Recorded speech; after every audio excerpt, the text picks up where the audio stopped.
Well, good morning, good afternoon, good evening, or whatever time it is, wherever you're watching. Welcome back to my YouTube channel, and to another week of the Missabe Western Railroad build. If you haven't already done so, don't forget to check out the track test for the East Staging Yard ladder. There'll be a similar test for the West ladder and Y Junction included during this video, as well as additional progress on the first lap of the main Helix. But instead of just listening to me talking about it, let's head out into the workshop and watch the progress unfold. Well, this morning I got a whole load of small tasks done out here. This afternoon's main job is to start working on the track work at this end of the West Staging Yard. It's a lot more complicated than East Staging, because I've got to start off with 2 double slips, and then I've got to cut some curved turnouts into the start of these curves here, put a pair of crossovers in. I have my 2 fast track number 8 double slips and 3 custom curved turnouts. The other half of one of the crossovers will be a regular straight turnout. And then once I get that done, this bit here is plain sailing. This is all straight number 8s. So I'm just going to finish clearing this off, start lining everything up and get to work. I'll check in with you again later, let you know how far I got. Well, I've laid out the junction and the double slips fit really well. The switch machine locations miss all the joists, which is a bonus. That crossover there with the 60-46 and the number 8 straight turnout fits beautifully. The other one with the 40-60s doesn't fit. I'm going to try a pair of 50-35s. See if that works. If not, I'm going to have to go back to the original plan, which was to put a straight crossover in on the first lap of the Helix, just above where the camera is now. But that won't be till at least tomorrow, because I don't have any of those turnouts in stock. So I'll build a pair tonight. The rest of it will be plain sailing. Once I get that bit in, it'll be simple. So I'm going to turn the camera off, get my track laying tools, install those double slips and the turnouts at this end, and I will come back to that crossover later. Don't go away, I'll check in with you periodically. Well, after a few hours I have most of the turnouts in at this end, along with the 2 double slips that I started with. The crossover on this cut-off track around where the coils of wire are is going pretty well. I found that the straight number 8 turnout that I was going to put in there didn't quite fit, didn't line up with the curved turnout that I wanted to have coming the other way. So I used the turnout that I made during my video on flexible turnouts, which went live last night, and nobody bought it in the first few hours, so I've now used it. The other crossover, at one point it looked as though I was going to be able to use standard Pico curved turnouts, but it doesn't quite work. The curve on the outside of this one is too large, and we're going to end up with a kink at that point. It's going to come down significantly below the minimum radius to be able to line up. And I'm not sure there's any way of getting around that. So it is back to the previous plan of seeing if I can do it with a pair of 50-35s. So I will build some of those tonight and try that out tomorrow. But before then, I think I have plenty of time to get this other crossover in today. Well, I grabbed a pair of the 50-35 turnouts from another batch last night, and positioning them here, it looks as I can make them fit. I've got to realign the toe of this one slightly, just straighten it out, and then adjust the ends on the crossover. What I will do is unsolder the last copper tie on each one, slide a knife in over the wood ties so I can flex the rails, make them line up perfectly, and then that will be a perfect crossover in there. On the drawing the 60-40s fitted, but for some reason they don't here. I think that's probably because I have a slightly different alignment, but I'd already built the benchwork there before I had the idea of moving the crossover. It's better there, it's a more logical location for it. So I'll get that installed today, along with some feeder wires and some switch machines, and then hopefully later on I'll be able to show a locomotive running on this section as well.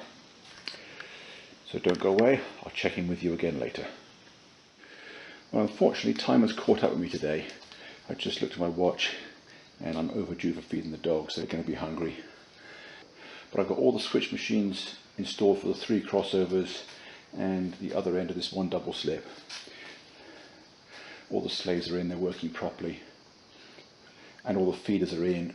I had a locomotive running around the loop earlier and up and down this end over that 1 crossover, all 3 routes. But I have to go in now. I will continue tomorrow.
Well, that concludes the test of the West Staging Yard junction.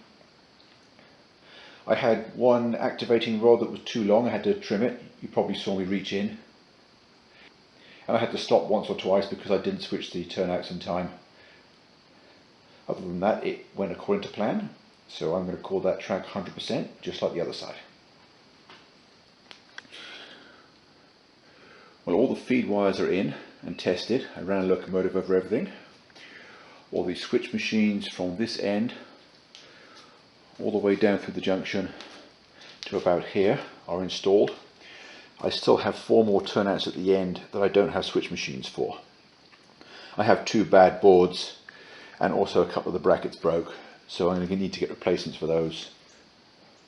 I have 2 more switch machines over here which I am saving for this junction because that is more urgent. I want to get that done as soon as I can. But for the time being, I'm out of track.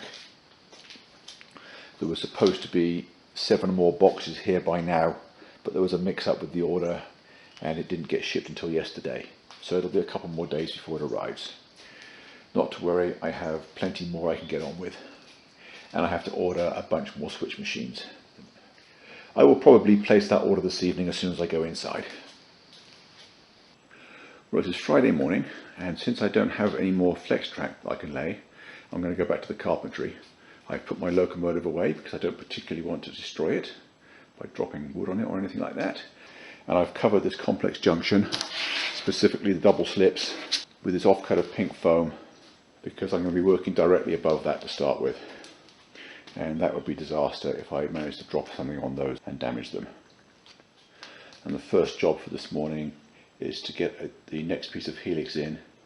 It'll be a short straight and then a 3-foot radius curve all the way round over the top of the track that you see across the back of the Y, ending up where that glue bottle is. It'll have to be in 2 sections because it's larger than a sheet of plywood, and it'll also be larger than we can get it down the stairs into the customer's train room.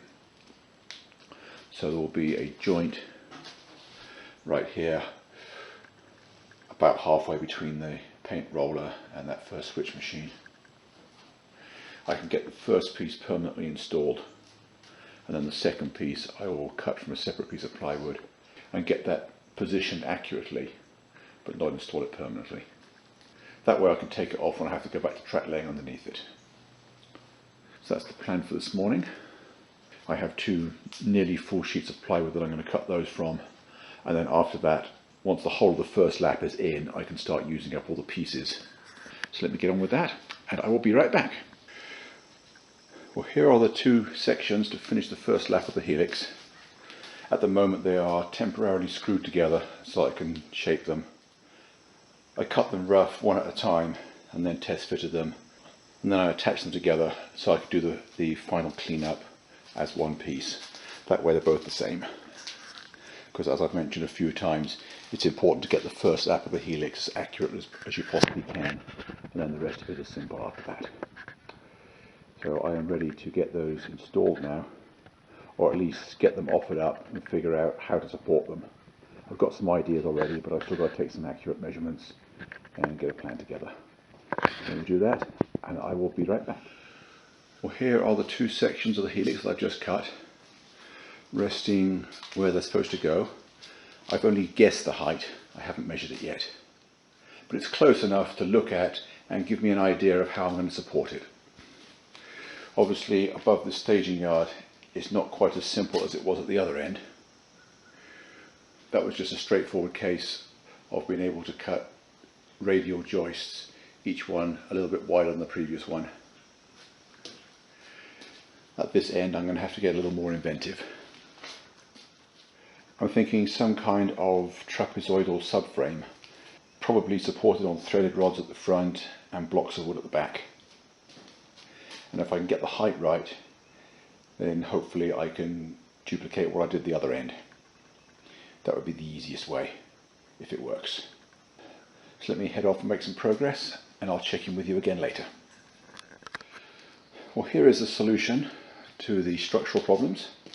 I've just built this trapezoidal frame over the top of the staging yard, and then I'm just doing it with radial joists exactly the same as I did the other end.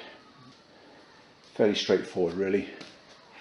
It does restrict access to the staging yard a little more than I wanted to, but the alternative would have taken a lot longer to build and would have therefore cost a lot more. So I think this was the best compromise overall. I'm going to get one or two more radial joists in at the end, and then I'm going to have to make up something as it goes across the top of the Y. And then I'll just put two more legs in the middle of that long span, or whatever height they need to be. And those will be fairly straightforward. Well, I have now run out of time today. It is 5:30, it's time to go in and feed the dogs. But I did get a good amount done. I've got all the risers in, all the way around past the knife to just where it passes over the low level main line.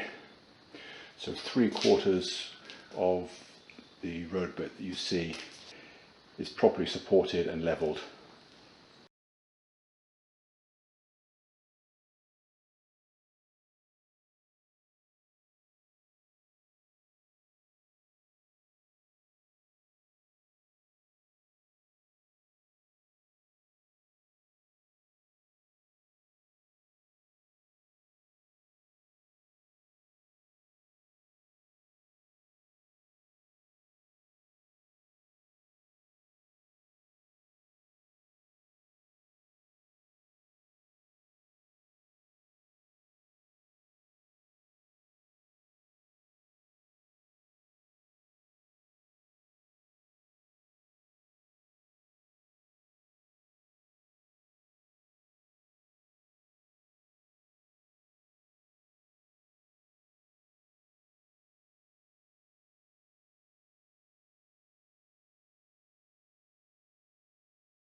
Well, that's all for this week.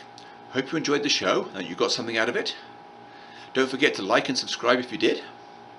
I will just sign off here and look forward to seeing you back again next week. Thanks for watching and bye for now.